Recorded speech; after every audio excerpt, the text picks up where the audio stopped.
אתם יורדים לזרוק זבל, רוטינה כמעט יומיומית של כולנו, אבל מה אחר כך? מי שוטף את הפחים? איך? ואם בכלל? פחים מלוכלכים ובעיקר, לא נעים לומר, מסריחים, הם מחזה שכיח, כמעט בלי קשר לאזור המגורים. נעים מאוד פחניק, המכונה החדשה שתעשה בשבילכם את העבודה המלוכלכת.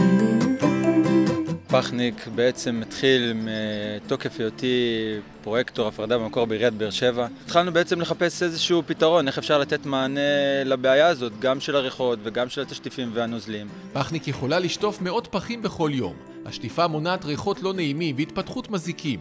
פחים נקיים הם חלק מסביבת מגורים בריאה, נקייה ומטופחת. אם אפשר היה לשטוף את הפחים הירוקים כמו ששוטפים את הפחים החומים, החיים שלנו היו נראים הרבה יותר נעימים, נקיים ומריחים הרבה יותר טוב.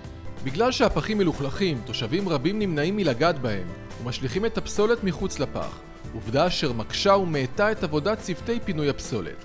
פחניק משאיר אחריו פחים נקיים וריחניים וגורם לאנשים להשליך את הפסולת בדיוק לאן שצריך. עכשיו בואו נראה איך מתרחש הפלא. ניקח פח חום מלוכלך, כזה שמיועד לפסולת רטובה ואורגנית, ונתחיל לשטוף. שטיפה של פח אחד אורכת כדקה בלבד. לטובת הכתבה קיצרנו את התהליך.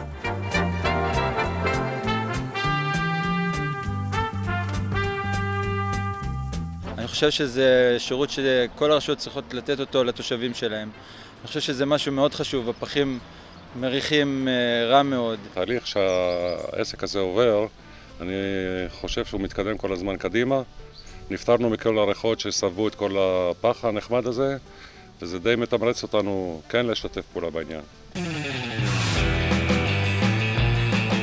פחניק היא מכונה קלה לתפעול, יסודית ומהירה, זולה להפעלה ולתחזוקה ואמינה מאוד. היא מתאימה לפחים בנפח של 120 עד 1100 ליטר. פחניק מופעלת בידי עובד אחד, שדואג להשאיר את הפח נקי מבפנים ומבחוץ. כן, איכות חיים עוברת גם בפחים. בכתבה הזו שיתפנו אתכם בתהליך השטיפה, אבל חסכנו מכם את הריח שלפני.